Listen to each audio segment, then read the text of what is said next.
The story begins with a guy calling a girl, Rindu, asking her to be his woman. Rindu refuses, saying she dislikes men like him and already has her heart set on someone else. A voice then says he's familiar with the scene. The scene then cuts to them having sex. The guy asks the girl, even though she told him to stop, why her body was telling a different story, and what would happen if Sohei saw them. The girl apologizes as she climaxes. The guy then laughs, saying he trained Sohei's girlfriend to his liking. The voice speaks again, saying it makes him sick to his stomach and that the guy's character is the worst. He then questions where he had seen this before. Then our MC wakes up. He gets up, thinking it was a dream and that the dream came from a manga he had read. As he is about to wash his face, his head starts to hurt. Looking in the mirror, he sees that he looks just like the guy in his dream. He then starts having flashbacks. Our MC was killed by a truck and reincarnated into the guy from that manga. The MC sits on his bed wondering how it happened. Until now, he had been able to live his life without discomfort as Ryuichi Shishido, but he just now remembered his memories from his past life, and for some unknown reason, he has reincarnated into a manga he read in his previous life. That manga was an adult manga, where he, Ryuichi Shishido, plays the role of a guy who steals the protagonist's girlfriend. In the manga, the heroine who had just started dating her childhood friend, is assaulted by Ryu and then blackmailed with a photo, causing her to be violated multiple times. She later succumbs completely to the pleasure by the end of the manga. Our MC thought it was too intense. He bought the manga by mistake and was really disgusted by it. He doesn't mind erotic stuff but has no interest in either cuckolding or being cuckolded. He sighs, saying it sucks that he is that character and complains that it would have been nice if he had more say in being reincarnated. But he feels a bit bad since Ryu had a terrible family environment, which ended up making him a scumbag, though he says that doesn't excuse what he was going to do in the future. Our MC wonders what he's supposed to do now. He gets up, thinking he should go outside to clear his head, but slips on some trash lying in the room. It is currently April, which is about the same time the story in the manga begins. He notices that people are scared just by looking at him. With a face like his, he's not shocked. He then hears a scream. Two guys are forcing a girl to go to karaoke with them. The two guys persist even as the girl continuously rejects them. The MC is annoyed as he is not in a good mood. The two guys continue pestering the girl. Seeing no one intervening, the MC gets fed up and decides to step in. The two guys, upon seeing our MC, are scared. One of them asks him if he wants to fight. The MC tells them they've been noisy for a while and that they are disturbing his walk to clear his mind. He tells them to scram. The two men, scared, quickly ran away. The girl then calls out to him. The MC notices that the girl is Shinzuna Rindu, the heroine that Ryu plans to steal. The MC calls her, but the girl flinches and is scared.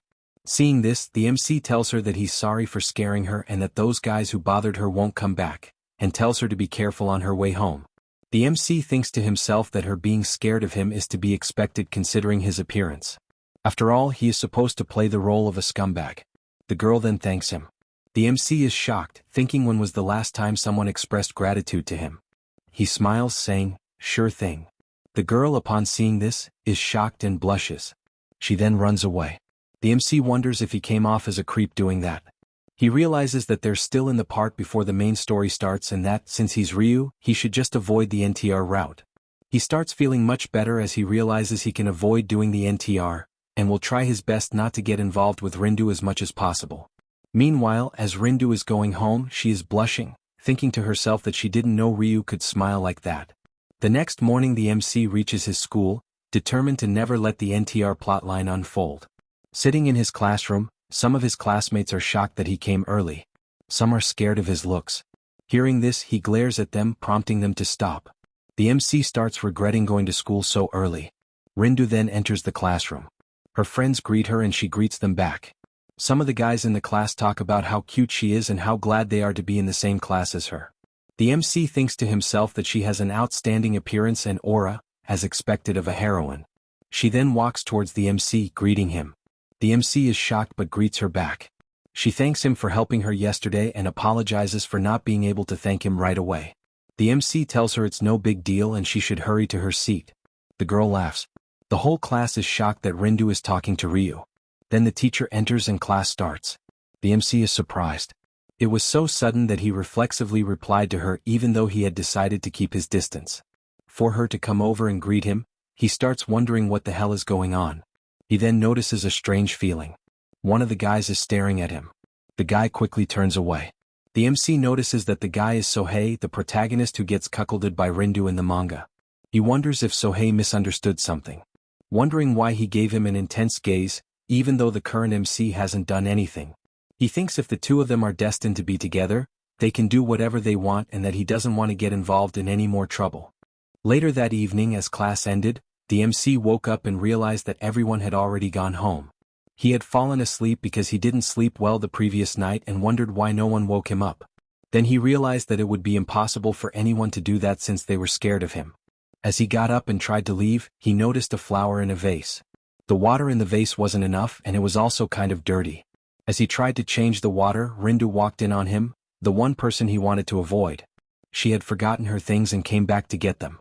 She asked the MC what he was doing with the vase. The MC replied that the person in charge of changing the water probably forgot and he was going to do it to avoid the plant dying. Rindu was shocked. The MC then realized Ryu isn't the type of character to do something like this. He bid her goodbye and tried to walk away from her. Rindu asked him to wait, and they both headed out to change the water together. The MC asked Rindu why she even came with him. She replied that she was also worried about the flowers and, as someone in the same class, she bore some responsibility. Upon changing the water, the flowers looked a bit livelier. The MC, excited, asked her if she thought so too. Rindu smiled and nodded.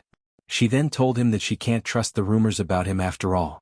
The MC asked, "What rumors?" Rindu said that Ryu was rumored to be the most notorious delinquent in their school and had some of the worst behavior. He told her they weren't completely wrong.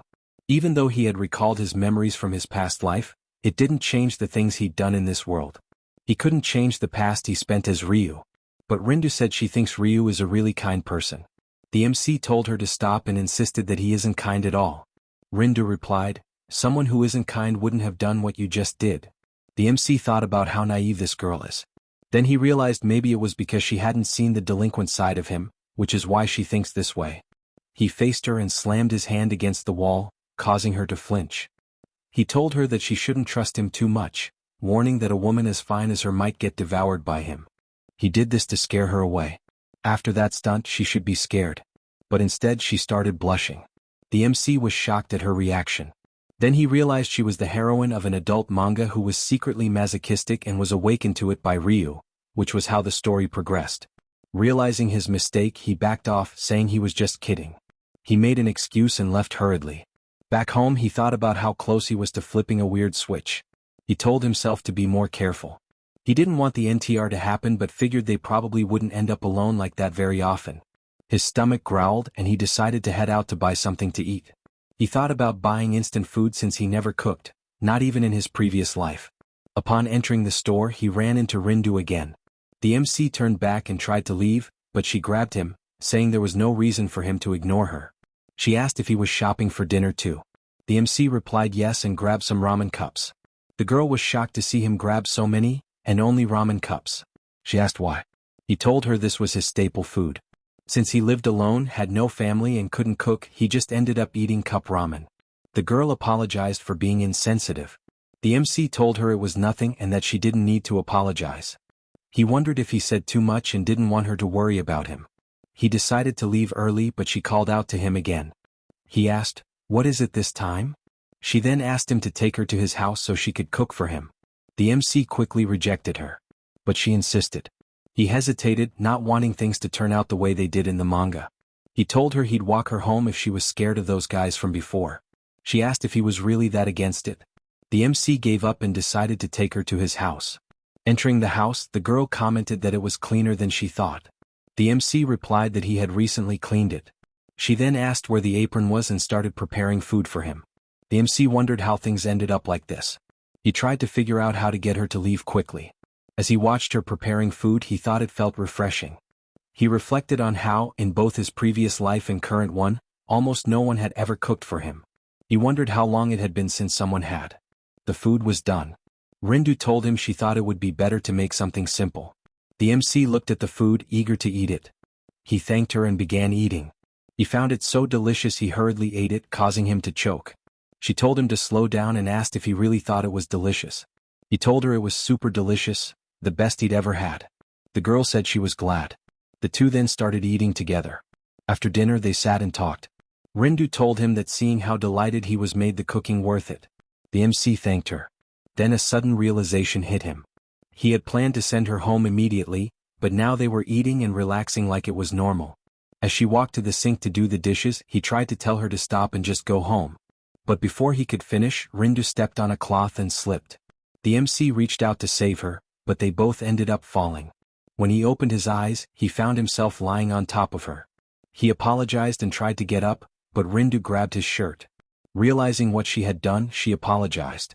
As the tension increased, the MC thought back. Whenever Ryu brought a girl over, it was usually to sleep with them. He had warned Rindu many times.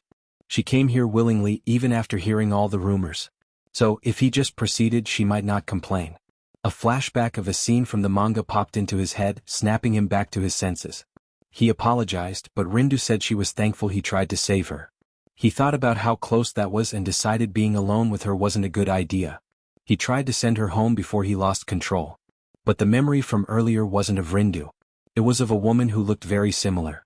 He wondered if his memory overlapped Rindu with someone else he had slept with before. He decided not to think too much about it.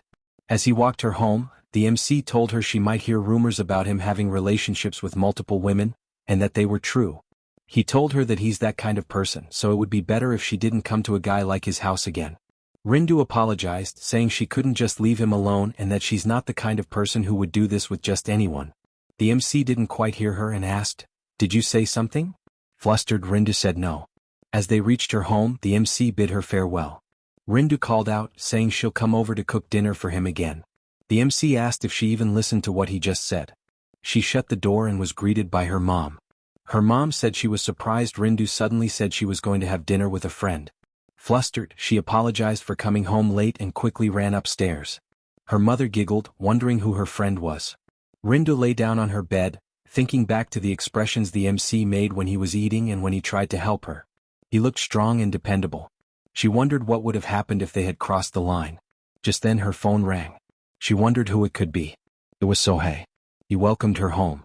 She asked how he knew she just got back. He said since their houses were close, he saw her room light turn on. He asked why she was late. She told him it was nothing significant. He said he was worried because she'd been talking to Ryu lately. He asked if Ryu had threatened her. She told him no, that Ryu was a good person. But Sohei insisted, saying Ryu had many bad rumors and gave off a delinquent vibe. He claimed Ryu must have an ulterior motive. Rindu cut him off, saying she was sleepy, and hung up. She thought to herself that Ryu is a good person no matter what anyone says. The scene then cuts to Sohei's and Rindu's childhood. Sohei had once asked Rindu if she would marry him when they got older. She had smiled and replied, yes. The scene then shifts back to Sohei in the present, watching Rindu and wondering why she now seemed to trust Ryu more than him. Meanwhile, our MC was still lost in thought about how delicious the food from earlier was. A knock interrupted his thoughts. When he opened the door, he saw Chisa, clearly drunk. He asked her how much she had drunk and she casually replied that she drank quite a bit. Chisa, who was Ryu's friend with benefits, pushed her way inside. The MC asked her why she couldn't just go back to her own place. She said it was fine here since they were close, and then looked around asking if the place had gotten cleaner. He told her he recently took out the trash. Surprised, she teased him about actually cleaning and joked that it must be the influence of a new woman. He denied it and tried to get her to leave, asking if there wasn't anyone she liked or was dating. She said no and that the only one she had was Ryu. Then she provocatively added, if a girl sleeps with him once, she won't be satisfied with anyone else. She asked if she could stay the night, saying she was sleepy and could only indulge him for one round. Annoyed, the MC snapped, saying, who the hell would sleep with a drunk girl, and told her to take a bath. The next morning, Rindu unconsciously found herself standing outside Ryu's house. She wondered if it was because of what happened yesterday. Trying to justify it to herself, she said it was just a shortcut to school since his place was closer. But when the door opened, she saw Ryu stepping out, with Chisa beside him. Rindu wondered if this was one of the many women Ryu had been rumored to be with. She quickly turned around and ran off. Ryu, noticing movement, thought he saw something but shrugged it off. Chisa clung to him, gave him a kiss, and told him she'd be back again before walking away. The MC watched her leave, thinking she was like a storm, then headed to school. Rindu, now walking alone, felt sad. Seeing them leave the house together made her assume Chisa must have arrived after she left yesterday, meaning they had spent the night together. She had heard all the rumors about Ryu, and even Ryu himself had warned her, but now that she saw it with her own eyes, her chest ached. Just then, Sohei called her from behind and gently grabbed her shoulder. He greeted her and apologized for the day before, saying he was just worried about her. Uncomfortable, Rindu pulled away and said she had to get to school early. As she walked off, Sohei tried calling her again, but someone suddenly rushed past him. Ryu grabbed Rindu by the shoulder and pulled her back just inches away from a moving car. He scolded her gently, telling her not to walk while lost in thought. She apologized and Ryu said it was okay, he was just glad nothing happened. Rindu thought about how Ryu always tried to push her away, yet was still kind to her. She felt it was unfair. Ryu, realizing how out of character his actions were, quickly walked on ahead. Sohei stood still, silently watching everything unfold. The scene then cuts to a bar. A woman with a mole sat alone, drinking. She looked somewhat melancholic. She was approached by a man, it was Ryu. He ordered drinks for both of them. The bartender looked at the woman and warned her, saying the guy only thinks about sleeping with women. She thanked him but said it was fine, she just wanted company for the night. The bartender sighed and began preparing drinks. The woman told Ryu that it had been years since she lost her husband, and sometimes she felt hopeless. Her daughter was staying over at a friend's place that night. Ryu asked if that was why she was feeling lonely. She replied she didn't come looking for anyone, but then he came to her. Later the two went to a hotel and began making out. As Ryu started to whisper what he'd do to her, she gently hushed him. She introduced herself as Saki and asked for his name. He told her. Then she said, "Just for tonight. I want you to mess me up really good." Ryu smirked and accepted. RMC suddenly woke up from a nap. He wondered, was that a dream? But no, it wasn't a dream. It was a memory from before he recalled his past life. He realized the woman, Saki, was the same one he had seen in his memories the day before, the one whose face had overlapped with Rindu's. Despite the age difference, the two looked eerily similar. A voice called out to him from behind. He silently prayed it wasn't Rindu. But it was. She asked if he always ate lunch on the rooftop. It was her first time up there. The MC told her it was obvious a girl like her wouldn't usually come here and asked what she wanted. Rindu thought about what she saw earlier but didn't bring it up. Instead, she said she was worried since Ryu couldn't cook and wondered if he had anything decent for lunch. He asked why she was acting like his mom and said he had bread. She asked if he was going to have cup noodles for dinner again. Suddenly, he remembered the bar from his memory. He told her he'd be eating out at a bar that night. She asked if he planned on drinking. He said no, he was still underage. Rindu imagined other girls getting close to Ryu at the bar. She decided she'd go with him. The MC asked why. She said she wanted to make sure he didn't drink. He refused, saying bars weren't places for good girls like her. She said she became a bad girl the moment she decided to go out with him, so it was fine. He told her not to make lame excuses. A gust of wind blew, lifting her skirt. Embarrassed, Rindu asked if he saw anything. The scene cuts to Rindu's house. She told her mom she was going out to dinner with a friend again. Her mom told her to have fun and thought maybe she should also go out for dinner tonight. After Rindu left, her mother sighed, thinking she was all alone again. She muttered that maybe she should go to that place again. On the street, the MC and Rindu walked together toward the bar. He told her bars weren't for girls like her and warned her to be careful. She told him she'd be fine. After all, Ryu would rescue her if anything happened. The MC sighed and admitted she was right, but in his thoughts he remembered. In the original story, Ryu was the one who attacked her. When they arrived at the bar, they went inside. The MC greeted the bartender, saying it had been a while. The bartender, noticing Rindu, immediately told her to leave. The MC quickly explained that they were just there for food, and it wasn't like that with this girl. The bartender, now calmer, welcomed her and told her to have a seat. Just then, someone else entered the bar. She greeted the bartender, saying it had been a while. The MC froze. He recognized the voice. It was the woman from his past life memory, the one Ryu had slept with. It was also Rindu's mother.